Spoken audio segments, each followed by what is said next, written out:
How to delete an uncategorized category in WordPress. This uncategorized category is a default category in WordPress, and all posts from deleted categories or posts with no category are assigned to this uncategorized category. So we can't delete this uncategorized category, but if you want to get rid of this category with an ugly name, I'll show you how to do it.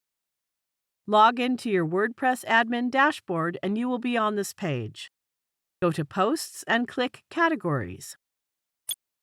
On the right side is the list of all the categories. When you hover your cursor over categories, Name Edit options will appear.